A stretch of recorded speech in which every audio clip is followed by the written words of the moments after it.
Hey guys, this one is for all my stoner friends who are really in love with cannabis or mal or weed or whatever you want to call it.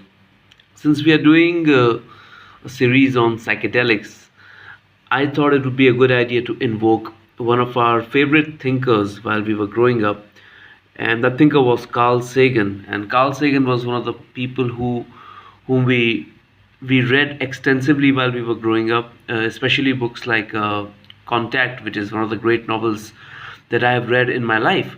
And he also obviously brought the science. He was one of the first people to bring the scientific knowledge or scientific rigor and the curiosity for astronomy to the masses, to the American public, and by extension to the world. But sometime in the 60s and the 70s, Carl Sagan discovered cannabis or weed or mal, and he was pretty taken aback by the positive influence of weed on his life. But the caveat is that America, United States of America, at that point was not very friendly towards people consuming marijuana. So Carl Sagan had to anonymously write a huge essay, a very, very long, very interesting, detailed essay about his experiments with weed and how he has been impacted positively by cannabis or the cannabis plant.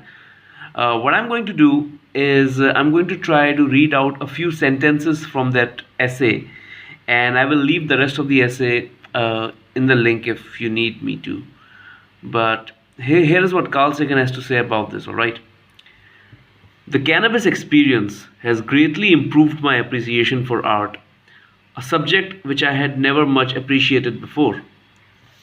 He goes on, he talks about music in a very similar way. A very similar improvement in my appreciation of music has occurred with cannabis. For the first time, I have been able to hear the separate parts of a three-part harmony and the richness of the counterpoint.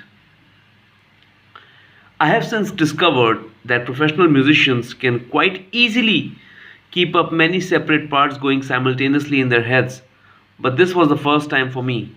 The learning experience when high has at least to some extent carried on over when I'm down. So he says the effects of smoking cannabis for him, and the kind of spiritual experiences and the learning experiences that he had, even when he got down from the high, he could still carry those insights with him. And he keeps on mentioning it again and again in the essay. That's one of the themes that is repeated. He goes on, cannabis also enhances the enjoyment of sex. On one hand, it gives an exquisite sensitivity, but on the other hand, it postpones orgasm, in part by distracting me with the profusion of image passing before my eyes. The actual duration of orgasm seems to lengthen greatly, but this may be the usual experience of time expansion which comes with cannabis smoking. Cannabis brings us an awareness that we spend a lifetime being trained to overlook and forget and put out of our minds. It's almost like he's saying that cannabis is just like a meditative experience, because when you meditate, you access those parts of your subconscious, not subconscious, but parts of your mind which have been hidden or which you have repressed for the longest time, and those things seem to sprout out, come out every time if you've meditated for long enough. He's saying that is something that also happens when smoking cannabis.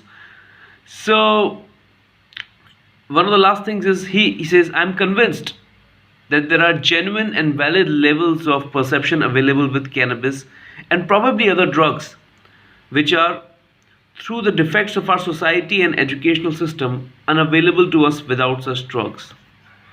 So yeah, that was him. And every time I see kids or adults, not kids in the sense 18, 19, 20-year olds, or adults smoking cannabis while hiding away from, say, the nearest law enforcement agent, Havaldar, or somebody else. And I feel really sad that it's a fantastic plant, a fantastic substance that has been relegated to such a place in society where we are almost programmed to hate it.